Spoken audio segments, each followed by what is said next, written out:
Evening my dear students. तो चलिए आज हम लोग देखेंगे derivative as a rate measure. Next topic हम लोग टेंजेंट नॉर्मल देख चुके थे, अब हम देखेंगे derivative as a rate measure. Okay guys, देखिए ये टॉपिक जो है इम्पोर्टेंट टॉपिक है, अच्छे तरह से इसको समझिएगा और एक एक पॉइंट अपने नोटबुक में क्या करिएगा, नोट करके चलिएगा। ओके गाइस, तो जितना हो सके उतने अच्छे तरह से आप लोग इस टॉपिक को सीखिएगा, बहुत ही इम्पोर्टेंट टॉपिक है।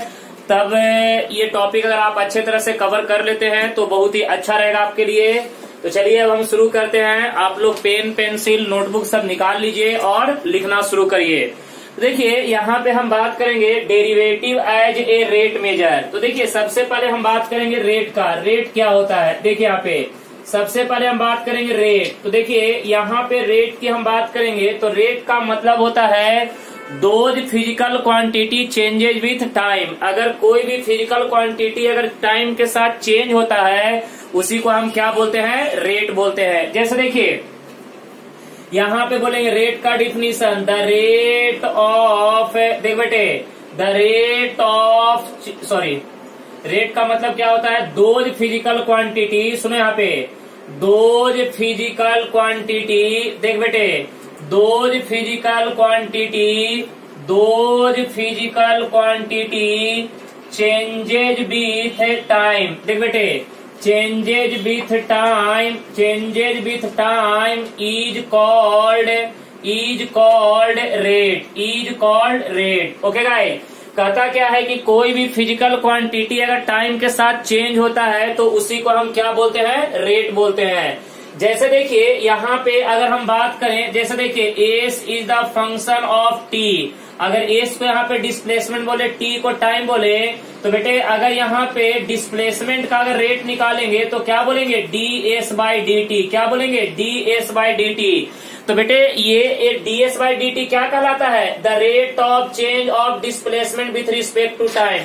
देखिए डिस्प्लेसमेंट में चेंजिंग हो रहा है, किसके रिस्पेक्ट में, टाइम के रिस्पेक्ट में, तो इसे हम क्या बोलेंगे, रेट। क्या बोलेंगे, रेट, बराबर है ना। इसे बोलेंगे rate of change of displacement, rate of change of displacement. Okay guys, इसे क्या बोलेंगे, rate of change of displacement. Okay, यहाँ पे देखिए ये आपका क्या कहलाएगा, rate of change of displacement. यहाँ पे देखिए ये कहलाएगा rate of change of displacement, rate of change of displacement. Okay बेटे, जरा ध्यान से देखना, डिस्प्लेसमेंट। अब आजा, अगर हम लेते हैं यहाँ पे सपोज एक एरिया लेते हैं, area, A is known as area, right, area. अगर इसका रेट निकालेंगे तो क्या बोलेंगे, D A by D T, और D A by D T is known as क्या बोलेंगे, rate of change of area. क्या बोलेंगे, rate of change of area, rate of change of area, rate of change of area.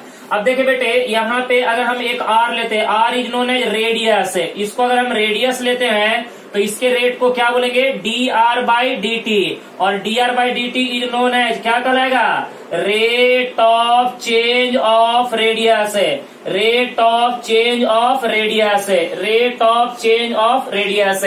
देखिए यहाँ पे area में change को हम क्या बोलेंगे, D A by D T, और इसका प्रोनाउंसिएशन कैसे करेंगे, rate of change of area. ये आर जो है रेडियस हमने लिया तो रेडियस के रेट को हम क्या लिखेंगे, D R by D T, इसे बोलेंगे rate of change of radius. Okay guys, क्या बोलेंगे, rate of change of radius है। ओके, अब आइए इसी तरह से कुछ और पैरामीटर लेके आपको समझाता हूँ, ध्यान दीजिएगा। चलिए नेक्स्ट है, इसी में कुछ और एग्जाम्पल लेता हूँ और एक एक पॉइंट समझिएगा, इम्पोर्टेंट टॉपिक है।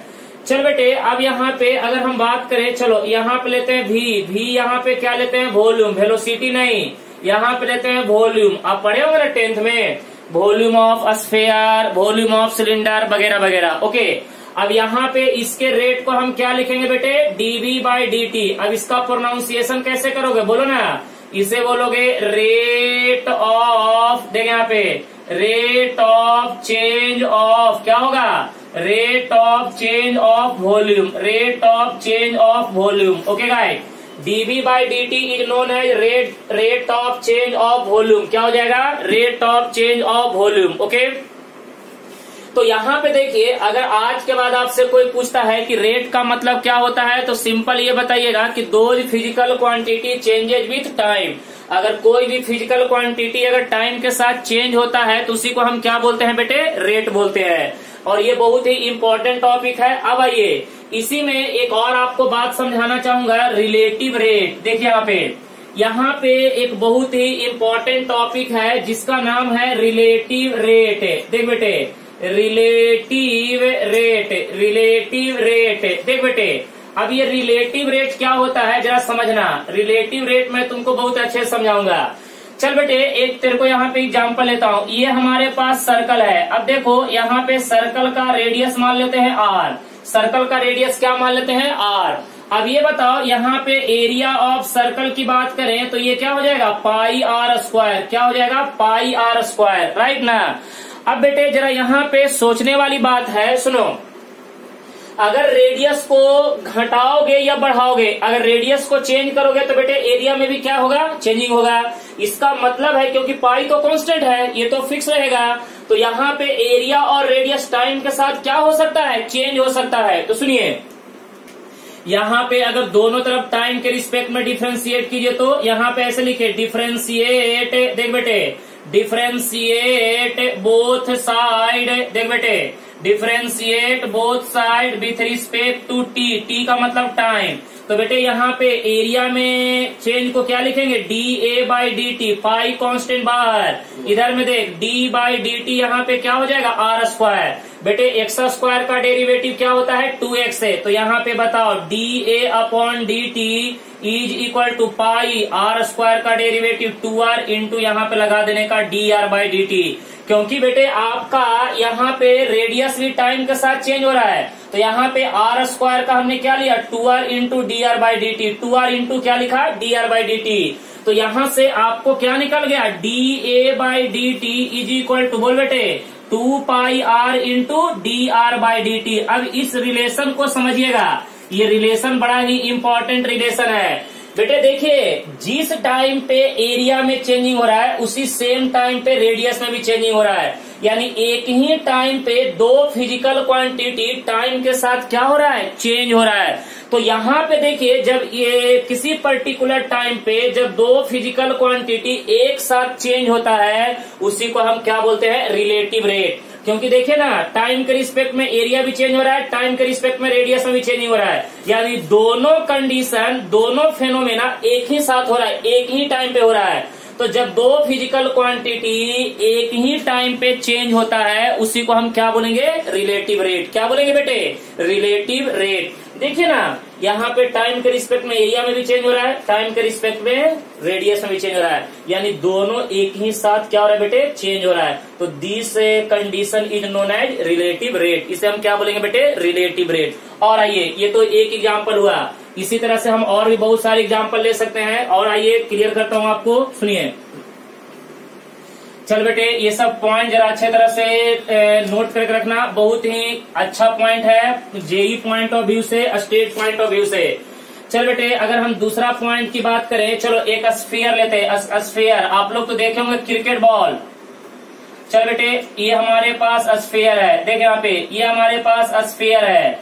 क्रिकेट बॉल आप लोग देखे होंगे, इसका जो रेडियस है मान लेते हैं r के बराबर है।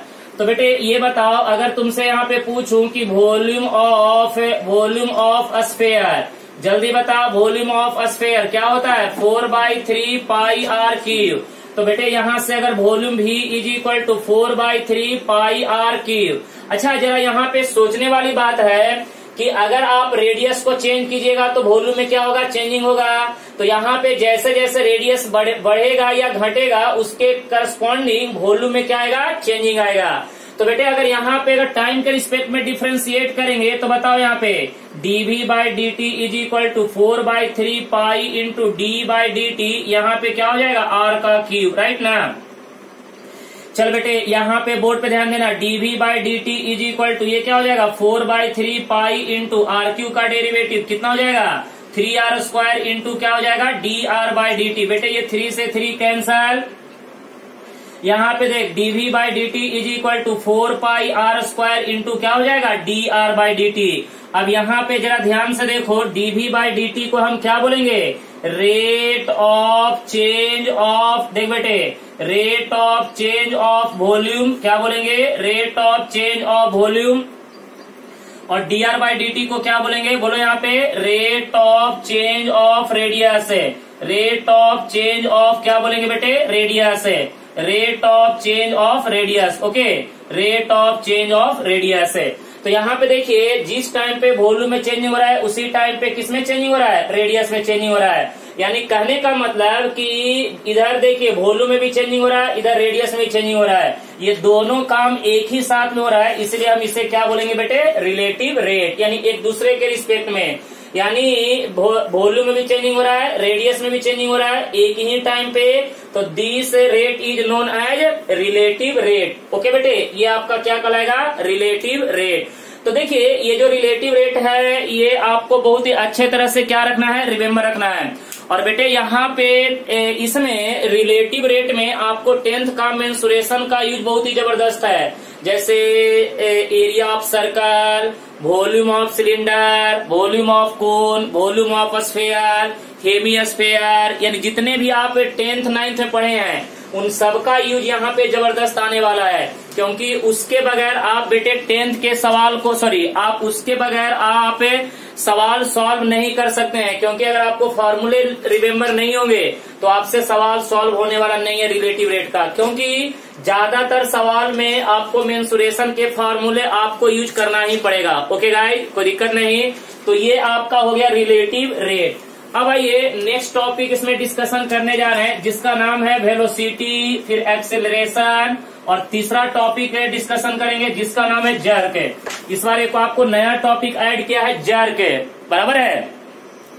तो चलो बेटे, अब हम डिस्कशन करने जा रहे हैं। सबसे पहले बात करेंगे वेलोसिटी का। वेलोसिटी, तो देखिए वेलोसिटी तो आप लोग पढ़े होंगे फिजिक्स में।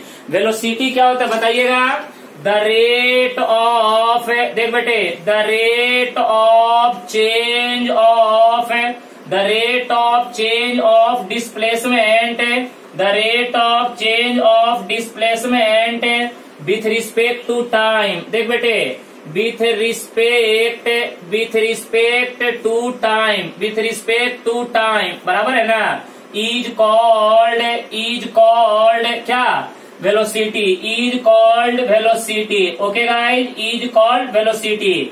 देखिए, ये जो हम वेलोसिटी जो पढ़ेंगे, this velocity is known as instantaneous velocity. समझ रहे बात, this velocity is known as instantaneous velocity at a particular instant of time, बराबर है ना। This velocity is known as बेटे कौन सा वेलोसिटी, इंस्टेंटेनियस वेलोसिटी।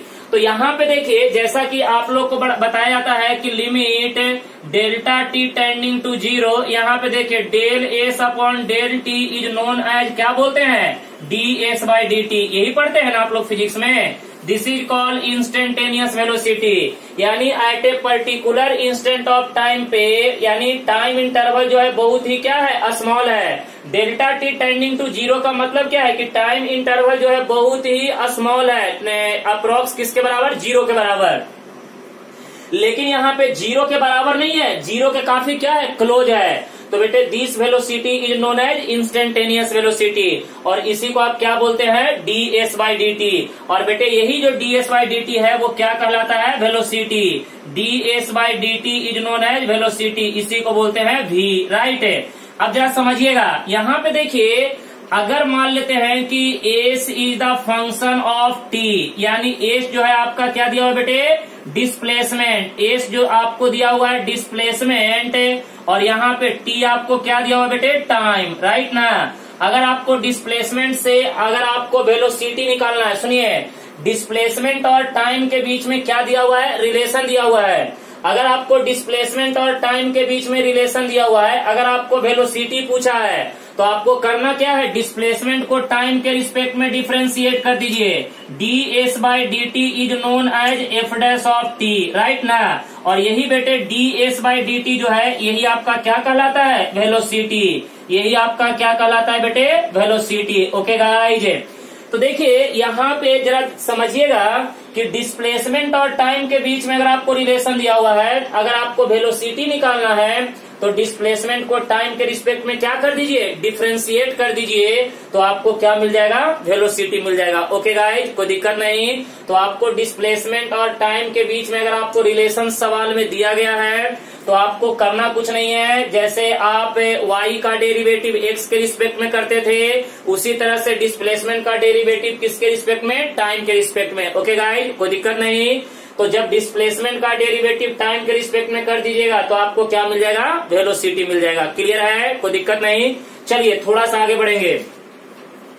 चलो बेटे अब आगे बढ़ते हैं और नेक्स्ट टॉपिक डिस्कशन करेंगे जिसका नाम है एक्सीलरेशन। जिसका नाम क्या है बेटे, एक्सीलरेशन। चलो यहाँ पे देखो, अब यहाँ पे अब हम बात करेंगे एक्सीलरेशन। देख बेटे अब यहाँ पे बात करेंगे एक्सीलरेशन। एक्सीलरेशन क्या होता है बेटे, बोलो। The rate of change of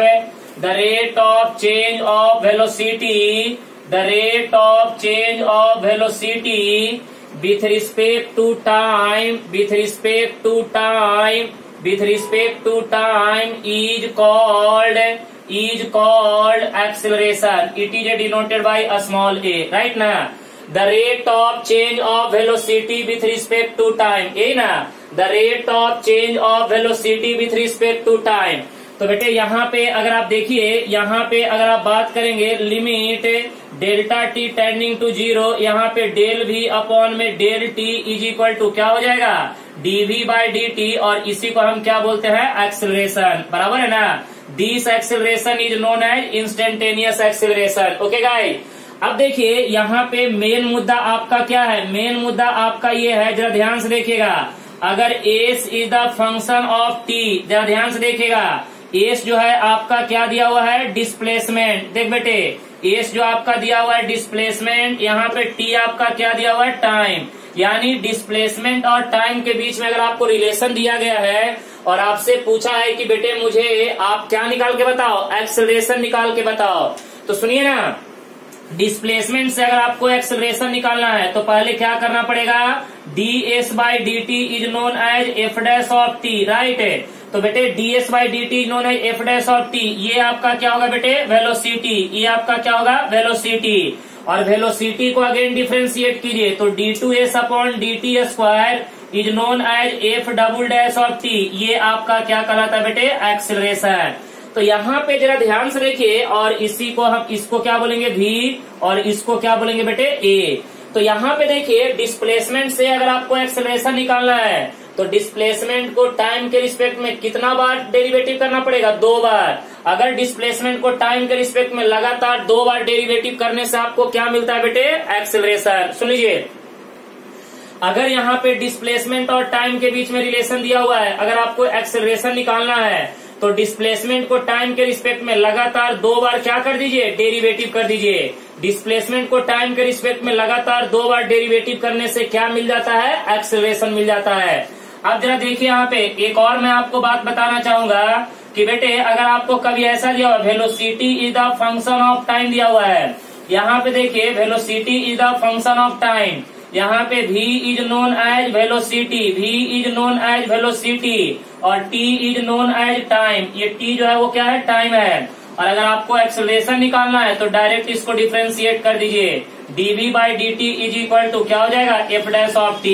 तो बेटे वेलोसिटी से अगर एक्सेलरेशन निकालना है 1 बार डेरिवेटिव करना पड़ेगा, तो बेटे ये आपका क्या हो गया, एक्सेलरेशन। ओके गाइज, तो देखिए अगर आपको डिस्प्लेसमेंट से एक्सेलरेशन निकालना है लगातार 2 बार डेरिवेटिव करना पड़ेगा।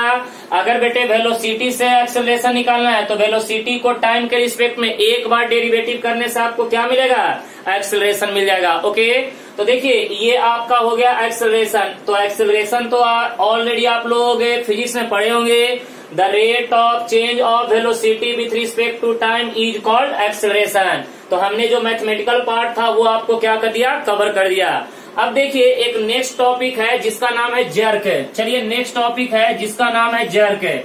बोर्ड पे ध्यान दीजिएगा और समझिएगा, यहाँ पे जर्क देखते हैं ये जर्क क्या होता है। चल बेटे बोर्ड पे ध्यान देना, जर्क JER के जर्क, इसको डिनोट करते हैं J से, ठीक है ना, J से। चल बेटे यहाँ पे देखना कि what do you mean by jerk, ये जर्क क्या होता है। तो देखो यहाँ पे बोलता है द रेट ऑफ, देख बेटे, the rate of change of acceleration, the rate of change of acceleration, the rate of change of acceleration with respect to, देख बेटे, विथ रिस्पेक्ट टू क्या, with respect to time is called jerk, right, is called jerk denoted by J, right. तो बेटे देखिए ये इस बार नया आपके सिलेबस में ऐड हुआ है jerk, the rate of change of acceleration with respect to time is called jerk. तो यहाँ पे देखिए अब जरा समझने वाली बात ये है, सुनिए, अगर बेटे यहाँ पे S is the function of F of T, सुनो यहाँ पे S is the function of F of T, तो डिस्प्लेसमेंट को अगर टाइम के रिस्पेक्ट में डिफरेंशिएट करेंगे तो क्या मिलेगा बेटे, D S by D T, और D S by D T is known as F dash of T, और इसी को हम क्या बोलते हैं बेटे, वेलोसिटी, क्या बोलते हैं, वेलोसिटी। उसके बाद ये बताओ इसका अगेन डेरिवेटिव करेंगे, D two S upon D T square is equal to क्या हो जाएगा, एफ डैश ऑफ टी, ये बेटे क्या कहलाता है, एक्सिलरेशन, क्या कहलाता है, एक्सिलरेशन। और सुनिए ये आपका वेलोसिटी हो गया, ये आपका एक्सेलरेशन हो गया, और बेटे अब आपका निकल के आएगा जर्क। तो जर्क क्या होता है, एक्सेलरेशन को अगेन डिफरेंशिएट कीजिए, यानी D cube Y upon, sorry, D cube S upon D T cube is equal to F triple dash of T, right ना।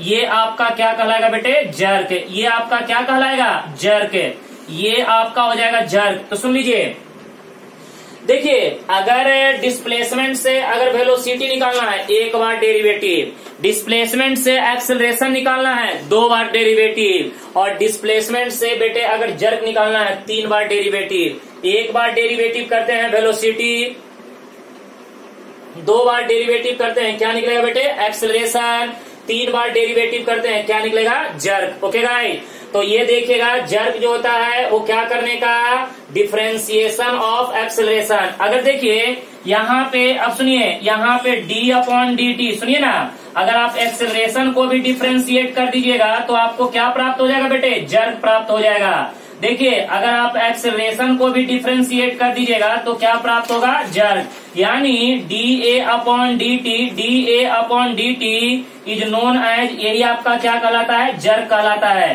तो बेटे यहाँ पे ए क्या है बेटे, एक्सेलरेशन, ए क्या है, एक्सेलरेशन।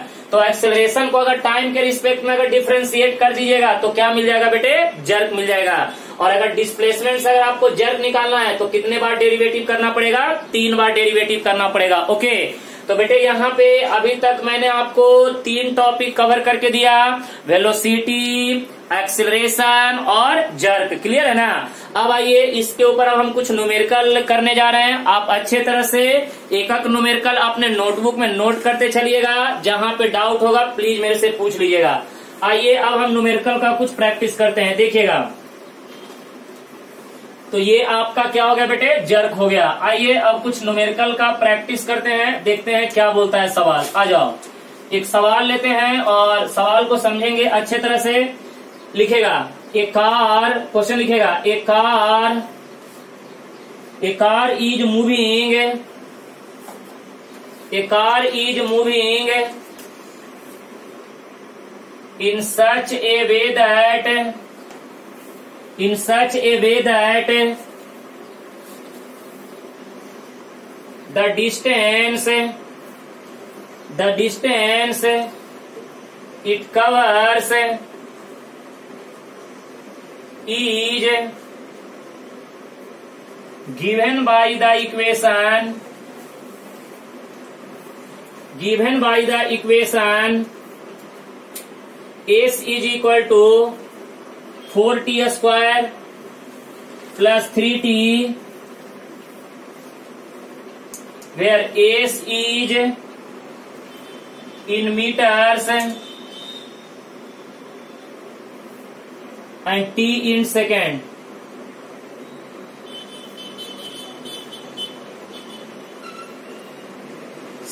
पूछा क्या है, find the velocity and acceleration, find the velocity and acceleration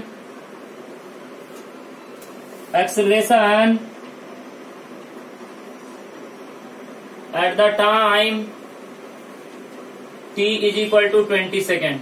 ठीक है, देखिए यहाँ पे सवाल में क्या क्या निकालने के लिए बोला है, velocity and acceleration.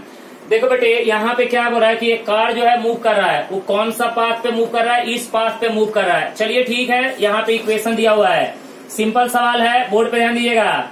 S is equal to यहाँ पे 4t स्क्वायर प्लस कितना है बेटे 3t, इसको टाइम के रिस्पेक्ट में डिफरेंशिएट करो ना, ds by D T is equal to कितना हो जाएगा 8t प्लस कितना हो जाएगा 3। बेटे ये आपका क्या कहलाएगा, वेलोसिटी, ये आपका क्या कहलाएगा, वेलोसिटी, इक्वेशन नंबर 1। अब सुन बेटे, इसको अगेन डिफरेंशिएट कर दे, d2s upon dt square is equal to कितना हो जाएगा 8। बेटे ये आपका क्या कहलाएगा, एक्सेलरेशन। हमें क्या पूछा है कि find the velocity and acceleration at the time t is equal to 20 second. तो बेटे यहाँ पे देख, velocity at t is equal to 20 second. तो बेटे यहाँ पे t की जगह पे 20 पुट कर देना, तो 8 इंटू टी की जगह पे 20 प्लस कितना हो जाएगा 3। तो बेटे बता, ये हो जाएगा 160 प्लस 3, आंसर कितना हो जाएगा 163 मीटर पर सेकेंड, राइट ना। यानी 20 सेकेंड के बाद कार का जो वेलोसिटी होगा कितना हो जाएगा 163 मीटर पर सेकेंड। तो बेटे ये बताओ, acceleration at t is equal to 20 second, तो 20 सेकेंड के बाद एक्सेलरेशन कितना होगा बेटे 8 ही रहेगा, कोई चेंज नहीं होने वाला है, क्योंकि इधर कोई टाइम का फंक्शन नहीं है। जब टाइम का फंक्शन ही नहीं है तो बेटे यहाँ पे जो एक्सेलरेशन है वो क्या रहेगा, कांस्टेंट। इसका मतलब है कि आपका जो एक्सेलरेशन होगा वो कौन सा एक्सेलरेशन होगा, यूनिफॉर्म एक्सेलरेशन। ओके गाइस, क्योंकि यहाँ पे एक्सेलरेशन जो है वो चेंज नहीं होगा टाइम के साथ, क्योंकि देखिए ना एक्सेलरेशन जो है does not depends on time, वो टाइम पे डिपेंड नहीं कर रहा है। क्यों नहीं कर रहा है, क्योंकि राइट हैंड साइड में टाइम का कोई फंक्शन ही नहीं है। तो आपको टाइम कितना भी बढ़ाइए, आपका एक्सेलरेशन क्या रहेगा, कांस्टेंट रहेगा। और this acceleration is known as uniform acceleration. Okay guys, तो ये हो गया आपका पहला सवाल। आइए अब हम बात करेंगे सेकंड सवाल पे, ध्यान दीजिएगा। सेकंड सवाल देखिएगा बेटे, यहाँ पे अच्छे तरह से समझ लीजिएगा, क्योंकि ये थोड़ा सा फिजिक्स से आपको मिलता जुलता है, इसलिए समझ समझ के नोट कीजिएगा। चलिए लिखिएगा, the displacement of A particle, लिखे यहाँ पे द डिस्प्लेसमेंट, देख बेटे, the displacement of A particle at time t is given by, देख बेटे, is given by क्या, s is equal to 2t cube minus 5t square plus 4t plus 3 full stop. find the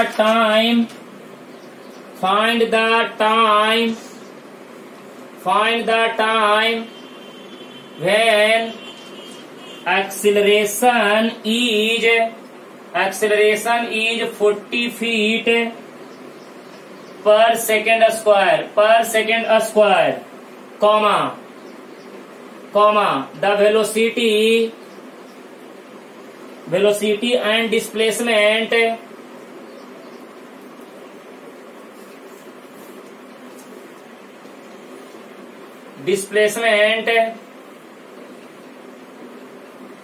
at that time। चलिए ये तो पूरा physics का सवाल हो गया, सॉल्व कीजिए आप लोग। ये पूरा का पूरा फिजिक्स का सवाल हो गया, ये तो मैथ का सवाल है ही नहीं। देखिए बेटे, डिस्प्लेसमेंट और टाइम के बीच में रिलेशन दिया हुआ है। चलिए पहले जो दिया हुआ है उसको पहले लिखते हैं, सुनिए। यहाँ पे देखिए ए सी जी इक्वल टू कितना दिया हुआ है 2t क्यूब माइनस कितना 5t square plus 4t plus कितना है 3। बेटे ये डिस्प्लेसमेंट दिया हुआ है, और देखिए एक्सेलरेशन का वैल्यू भी दिया हुआ है, यानी ए दिया हुआ कितना दिया हुआ है 14 फीट पर सेकेंड स्क्वायर, राइट ना। अब हमें क्या पूछा है, पहले क्या पूछा है कि जब एक्सेलरेशन 14 फीट पर सेकेंड स्क्वायर है तो टाइम कितना लगेगा। यानी कहने का मतलब कि पार्टिकल का एक्सेलरेशन 14 फीट पर सेकेंड स्क्वायर आने के लिए पार्टिकल को कितना टाइम लगेगा। ओके, तो एक काम करना, पहले क्या कर, ये डिस्प्लेसमेंट से एक्सेलरेशन निकाल लो जल्दी से, ds बाई dt। देख बेटे ये हो जाएगा इक्वेशन नंबर 1। तो ds बाई dt निकाल ले, कितना हो जाएगा 6t² माइनस कितना हो जाएगा 10t प्लस कितना हो जाएगा 4, इक्वेशन नंबर 2। अब बेटे यहाँ पे इसका अगेन डेरिवेटिव कर दे, d2s/dt² इज इक्वल टू कितना हो जाएगा 12t माइनस 10, ये हो जाएगा बेटे इक्वेशन नंबर 3। अच्छा ये बताइएगा d2s/dt² is known as acceleration. बेटे यहाँ पे देखो a कहने का मतलब कितना d2s/dt²। तो बेटे a का वैल्यू कितना दिया हुआ है बोलो, एक्सेलरेशन दिया हुआ है 14 इज इक्वल टू d2s/dt² कितना बेटे 12t माइनस ऑफ 10, इधर लेके आ जा 24 इज इक्वल टू 12t। तो यहाँ से t का वैल्यू कितना हो जाएगा 2 सेकेंड। यानी पार्टिकल का एक्सेलरेशन 14 फीट पर सेकेंड स्क्वायर आने तक पार्टिकल को कितना टाइम लगेगा 2 सेकेंड। यानी 2 सेकेंड में पार्टिकल का एक्सेलरेशन कितना हो जाएगा 14 फीट पर सेकेंड स्क्वायर। अब क्या पूछा है कि बेटे इस टाइम पे पार्टिकल का वेलोसिटी कितना होगा और इस टाइम पे पार्टिकल का डिस्प्लेसमेंट कितना होगा। तो एक काम कीजिए ना, ये t का वैल्यू उठा के इक्वेशन 2 में, यही तो आपका क्या है वेलोसिटी है। तो बेटे यहाँ पे निकाल देना ds/dt at t is equal to 2 second. चल पुट कर दे, t की जगह पे 2 पुट कर दे, तो 2 का स्क्वायर 4 इंटू 6 कितना हो जाएगा 24, ये हो जाएगा 24 माइनस 10 इंटू 2 कितना हो जाएगा बेटे 20, राइट ना, प्लस ये कितना हो जाएगा 4। अब ये बता 28 माइनस से 20 कितना हो जाएगा बेटे जल्दी बता 8, बराबर है ना 8 फीट पर सेकेंड, राइट ना 8 फीट पर सेकेंड। ओके, तो ये आपका निकल गया वेलोसिटी कब at time t is equal to 2 second. 2 second के बाद पार्टिकल का वेलोसिटी कितना होगा बेटे 8 फीट पर सेकेंड। क्लियर है। उसके बाद बोला है कि 2 सेकेंड के बाद डिस्प्लेसमेंट कितना होगा, पार्टिकल कितना दूरी तय करेगा। तो निकाल लो ना डिस्प्लेसमेंट। तो यहाँ पे लिखो displacement at t is equal to 2 second, right ना। चल पुट कर दे बेटे, तो जहां जहां t है उसके यहाँ पे 2 का क्यूब 8 इंटू 2 कितना हो जाएगा बेटे 16 माइनस 2 का स्क्वायर 4 इंटू 5 कितना हो जाएगा बेटे 20 है। उसके बाद 4 इंटू 2 कितना हो जाएगा 8 है। उसके बाद प्लस कितना हो जाएगा 3, राइट ना। अब चलो कैलकुलेशन कर लो, 16 प्लस बताओ 16 प्लस कितना 8 कितना जल्दी बता दे, 16 प्लस 8 बोलो 24 है, 24 है। और बेटे ये 3 कितना हो जाएगा 27 है, बराबर है ना। ये हो जाएगा 27 माइनस कितना हो जाएगा 20, तो बेटे ये कितना हो जाएगा 7 फीट, राइट ना। तो ये हो जाएगा 7 फीट। यानी 2 सेकेंड के बाद पार्टिकल का डिस्प्लेसमेंट कितना हो जाएगा बेटे कितना हो जाएगा 7 फीट। देखिए सवाल बड़ा सिंपल था, कोई हार्ड नहीं था। यहाँ पे पहले टाइम निकाल लिए और उस टाइम पे वेलोसिटी कितना होगा, डिस्प्लेसमेंट कितना होगा। तो बेटे यहाँ पे इस वाले रिलेशन में t की जगह पे 2 पुट कर दिए तो वेलोसिटी निकल गया। इस वाले रिलेशन में t की जगह पे 2 पुट कर दिए तो क्या निकल गया, डिस्प्लेसमेंट निकल गया। ओके गाइस, तो देखिए यहाँ पे 2 सेकेंड के बाद हमें डिस्प्लेसमेंट वेलोसिटी भी निकल गया और डिस्प्लेसमेंट भी निकल गया। तो चलिए ये हो गया सवाल नंबर 2। अब आइए कुछ रिलेटिव रेट के सवाल आपको करवाता हूँ। चलो यहाँ पे ध्यान देना अच्छे तरह से, अगर कहीं पे डाउट होगा तो पूछते चलना। चल बेटे जरा बोर्ड पे ध्यान देना और एक एक सवाल यहाँ पे समझते चलना। अब आ जाओ मेन सवाल। तो गाइज अब हम लोग देखेंगे एक सवाल किसका, रिलेटिव रेट का। ओके, हमने अभी पीछे आपको क्या बताया कि वेलोसिटी और एक्सेलरेशन के कुछ एग्जाम्पल मैंने आपको करवाया। अब आपको बताने जा रहा हूँ कि रिलेटिव रेट के सवाल को किस तरह से अप्रोच करना है। तो देखिए यहाँ पे क्या बोला है कि एक स्टोन को कहाँ पे गिराया गया है, ठीक है ना। एक शांत तालाब है, उसमें एक पत्थर को क्या किया गया, ड्रॉप किया गया है। तो जैसे ही पत्थर को अगर आप ड्रॉप करेंगे तो क्या होगा, ठीक है ना, सर्कुलर वेव का क्या करेगा, फॉर्मेशन करेगा। वो सर्कुलर वेव क्या होगा, आगे की ओर बढ़ते जाएगा।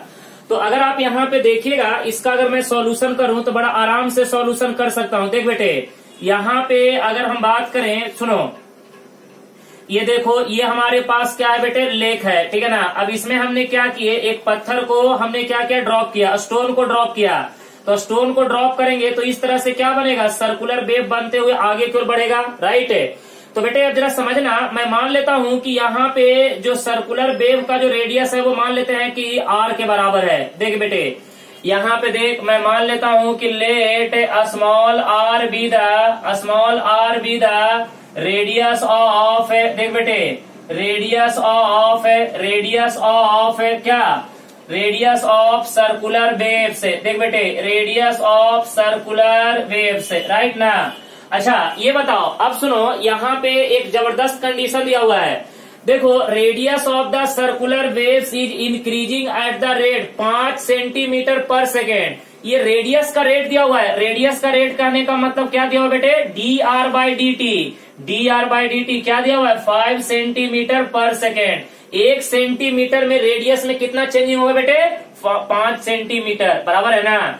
1 सेकेंड में रेडियस में कितना चेंजिंग होगा, 5 सेकेंड। तो हमें ये बताना है कि 1 सेकेंड में एरिया में कितना चेंजिंग होगा, ये निकाल के बताना है। यानी आपको निकालना है dA/dt। क्या निकालना है बेटे, dA/dt निकालना है, rate of change of area. Okay guys, तो देखो यहाँ पे निकालना क्या है, एरिया का रेट। तो एरिया का फॉर्मूला क्या होता है, एरिया ऑफ सर्कल क्या होता है बेटे, पाई आर स्क्वायर। इसको डिफ्रेंशिएट कर दे, dA/dt इज इक्वल टू कितना, पाई आर स्क्वायर का डेरिवेटिव कितना, 2r इंटू dr/dt। बेटे हमको निकालना क्या है, dA/dt is equal to pi into 2 into radius, देखो कितना दिया हुआ है, 8 सेंटीमीटर। रेडियस दिया हुआ है 8 सेंटीमीटर, रेडियस का रेट कितना दिया हुआ है, 5। तो यहां से आपका आंसर कितना आ जाएगा, dA/dt इज इक्वल टू, चल बेटे 8 मल्टीप्लाई बाय 2 कितना हो जाएगा, 40। 40 इंटू 2 कितना हो जाएगा, 80। तो आंसर कितना हो जाएगा, 80 पाई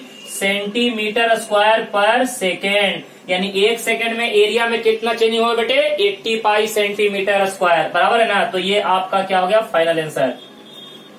देखिए इसका सवाल सॉल्व करना ज्यादा हार्ड नहीं है, बस खाली सवाल को समझ जाना है और मेंसुरेशन का फॉर्मूला लगा देना है, डिफरेंशिएट करके डाटा खाली पुट कर देना है। तो बेटे यह सवाल बहुत ही हार्ड नहीं होता है, सवाल इजी होता है, बस समझते चलिएगा।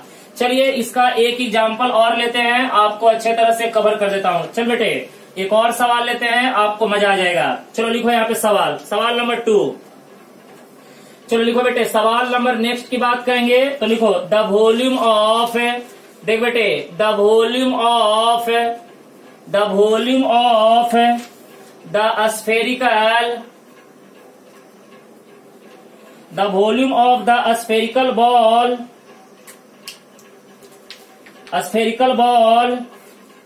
is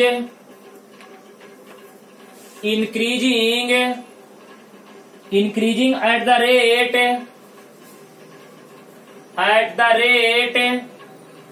4 pi cc per second। Centimetre, CC का मतलब सेंटीमीटर क्यूब पर सेकेंड।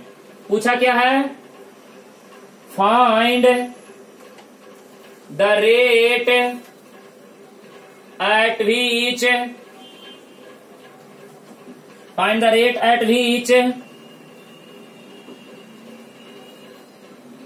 द रेडियस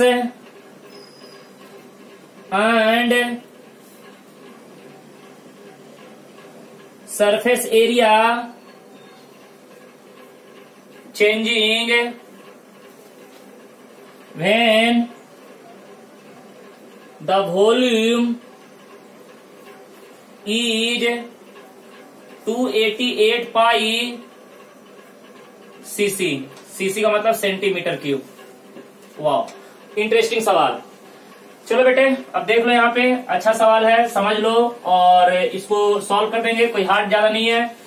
इसमें थोड़ा मेंसुरेशन का आपको जबरदस्त कॉन्सेप्ट चाहिए, क्योंकि मेंसुरेशन के फॉर्मूले के बगैर आप कुछ नहीं कर सकते हैं, क्योंकि यहाँ पे मेंसुरेशन का फॉर्मूला आपको यूज करना ही पड़ेगा, उसके बगैर आप कुछ नहीं कर सकते हैं। आ जाओ बेटे यहाँ पे पहले एक लाइन समझेंगे, the volume of the spherical ball is increasing at the rate. बेटे यहाँ पे वॉल्यूम का रेट दिया हुआ है 4 पाई सीसी। सीसी का मतलब क्या, सेंटीमीटर क्यूब पर सेकेंड।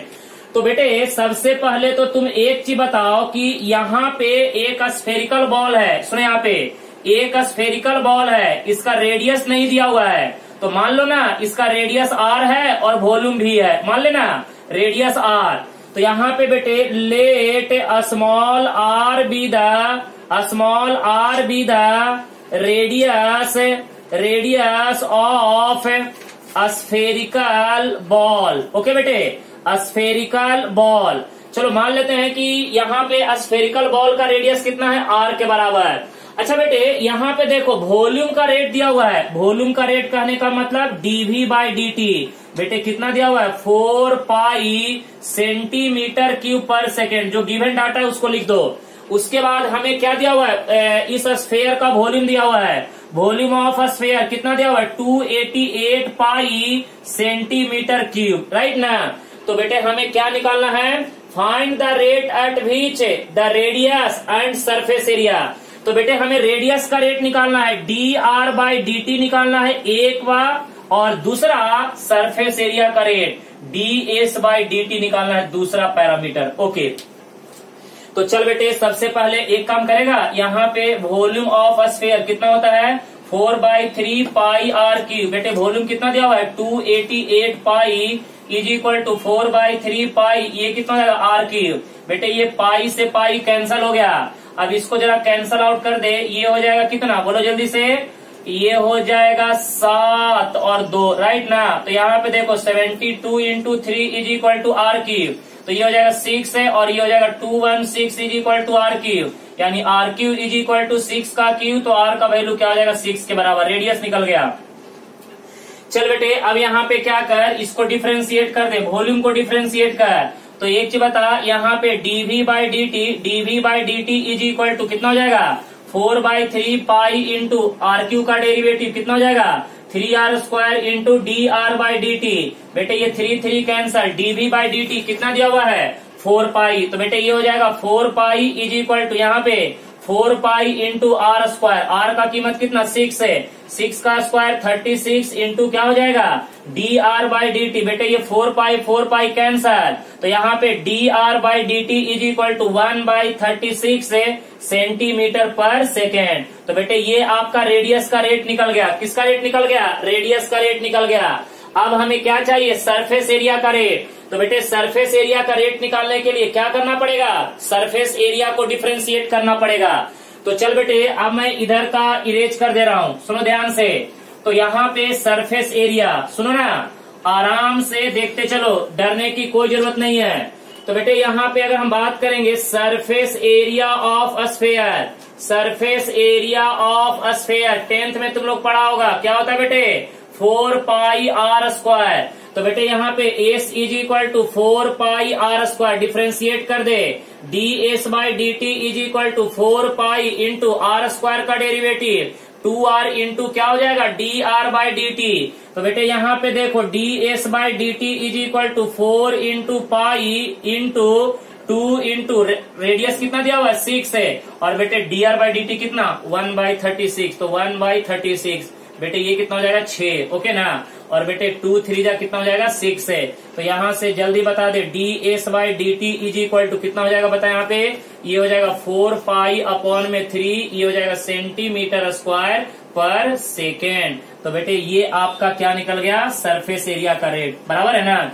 तो देखिए यहाँ पे आपको दो चीज पूछा था, एक रेडियस का रेट पूछा था, दूसरा किसका पूछा था, सरफेस एरिया का रेट। तो यहाँ पे dr बाई dt निकाल दिया रेडियस का रेट, उसके बाद यहाँ पे ds बाई dt निकाल दिया सरफेस एरिया का रेट। बेटे यहाँ पे सुनो, जिसका रेट पूछा है उसको अच्छे तरह से समझ लेना, पहले गिवन डाटा लिख लेना, उसके बाद अच्छे तरह से क्या करना, डिफरेंशिएट करना, क्योंकि बेटे ये रिलेटिव रेट का सवाल है। अच्छे तरह से समझ लेना, क्योंकि इसमें मेंसुरेशन के फॉर्मूले बहुत ही जबरदस्त यूज होने वाले हैं। जब तक तुमको मेंसुरेशन का फॉर्मूला याद नहीं होगा तब तक ये सवाल तुमसे हिलने वाला नहीं है, क्योंकि बेटे रिलेटिव रेट का सवाल तभी आपसे पॉसिबल हो पाएगा जब आपका मेंसुरेशन के फॉर्मूले 8, 9, 10 के आपको याद होंगे। अदरवाइज ये सवाल बड़ा ही डिफिकल्टी लेवल तक आपको लेके जा सकता है। ओके गाइस, तो आप लोग अच्छे तरह से सारे सवाल को अपने नोटबुक में नोट करके रखिएगा। मैं नेक्स्ट वीडियो लेक्चर में फिर आपको कुछ नया सवाल लेके आऊंगा, क्योंकि इसमें बहुत ही अच्छे क्वेश्चन आपको मिलेंगे। तब तक के लिए गुड लक।